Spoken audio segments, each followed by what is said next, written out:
keep on with your sewing, ladies. And I'll read aloud. The personal history and experience of David Copperfield. Chapter 1. I'm born.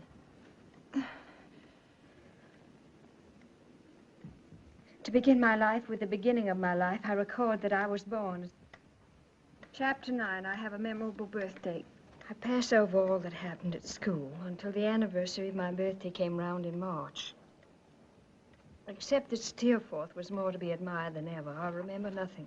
He was going away at the end of the half year, if not sooner, and was more spirited and independent than before in my eyes, and therefore more engaging than before, but beyond this, I remember nothing.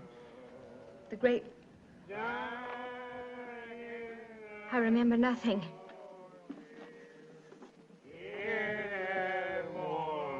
Nellie, they're drunk. Leave this to me, Scarlett. And please, say nothing. You stupid fool. Quiet! Will you shut up for the love of... Hello, Millie. So you've got my husband intoxicated again, Captain Butler. Well, bring him in. I'm sorry, Mrs. Wilkes. Your husband's under arrest. If you arrest all the men who get intoxicated in Atlanta, you must have a good many Yankees in jail, Captain. Well, I don't... Bring him in, Captain Butler, if you can walk yourself. Yeah. Wait a minute. I want to tell you this story. Listen, Doctor, I'm not... Put him down that chair. Oh, darkies, And now, Captain Butler, will you please leave my house and try to remember not to come here again? Well, now, that's fine thanks I get for bringing him home and not leaving him on the streets in this shameful condition. Now, boys, all together. Don't me. I'm astonished at you. Feel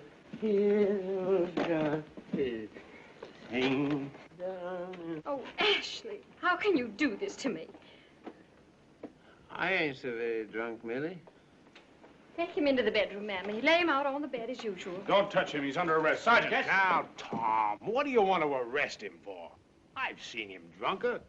I've seen you drunker. And you've seen me. He can lie in the gutter for all I care. I'm not a policeman. But he led a raid tonight on that shanty town where Mrs. Kennedy got into trouble this afternoon. A lot of those shanties were burned. A couple of men were killed.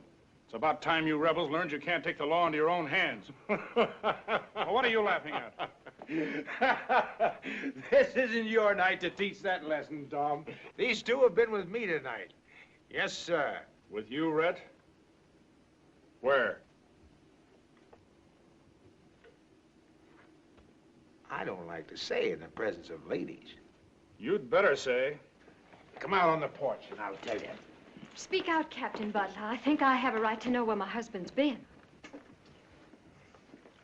Well, ma'am, we dropped in on a friend of mine. And the captain's. Mrs. Belle Watley. We played cards, drank champagne, and, well... Now you've done it. You have to show me up in front of my wife? Now, I hope you're satisfied, Tom. These ladies won't be on speaking terms with their husbands tomorrow. Well, Rhett, I had no idea. Look here, will you take an oath that they were with you tonight at Belle's? Ask Belle if you don't believe me. She'll tell you, Captain. Will you give me your word as a gentleman? As a gentleman? Why, certainly, Tom. Well, if I've made a mistake, I'm sorry. And I hope you'll forgive me, Mrs. Wilkes. If you'll go and leave us in peace, please. Well, I say I'm sorry. And, well, I am sorry. Come on, Sergeant.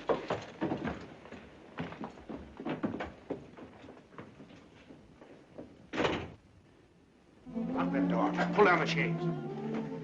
Oh, Ashley. It's all right. It's only in the shoulder.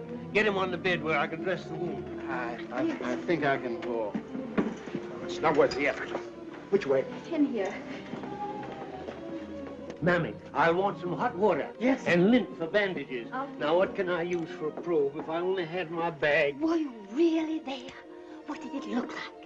Does she have cut glass chandeliers, plush curtains, and dozens of mirrors? Good heavens, Mrs. Meade, remember yourself. Captain Butler, tell me what happened. All that happened. I was too late.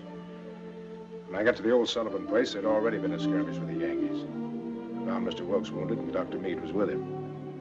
I had to prove they had been somewhere. Any place but where they were. So I took them to Bell's.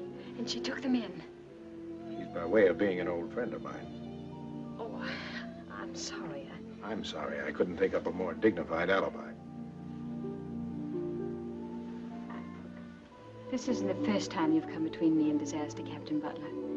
It isn't likely that I'd question any device of yours. And now I'll go and see what Dr. Meade needs.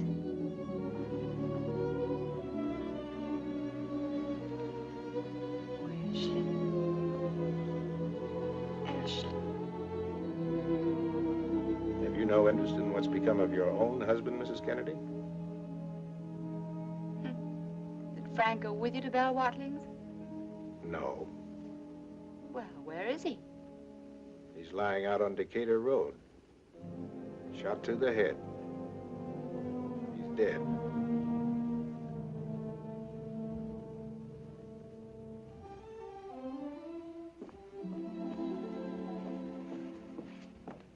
Who is it?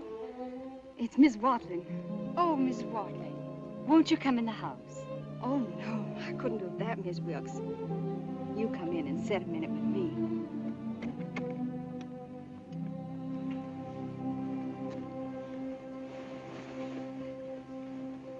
How can I thank you enough for what you did for us? How can any of us thank you enough? I got your note saying you was going to call on me and thank me. Why, Miss Wilkes, you must have lost your mind. I come up here as soon as it was dark to tell you mustn't even think of any such thing. Why, well, it wouldn't be fitting at all. It wouldn't be fitting for me to call and thank a kind woman who saved my husband's life? Miss Wilkes, there ain't never been a lady in this town nice to me like you was. I mean about the money for the hospital, you know. And I don't forget a kindness. And I got to thinking about you being left a widow with a little boy. Mr. Wilkes got hung, and he's a nice little boy. Your boy is Miss Wilkes. I got a boy myself, and so I... Oh, you have? Does he live? Oh, no, he ain't here in Atlanta. He ain't never been here. He's off at school. I ain't seen him since he was little.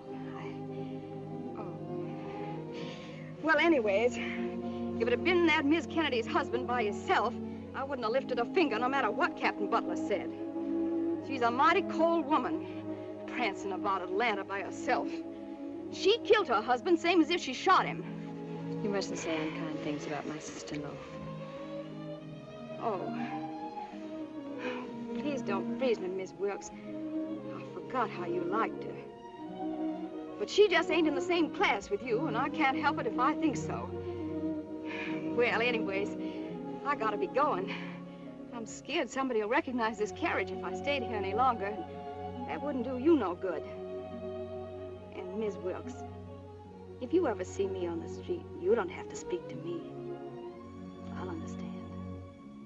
I should be proud to speak to you. Proud to be under obligation to you. I hope we meet again. Oh, no. That wouldn't be fitting. Good night, Miss Wilkes. Good night, Miss Watling.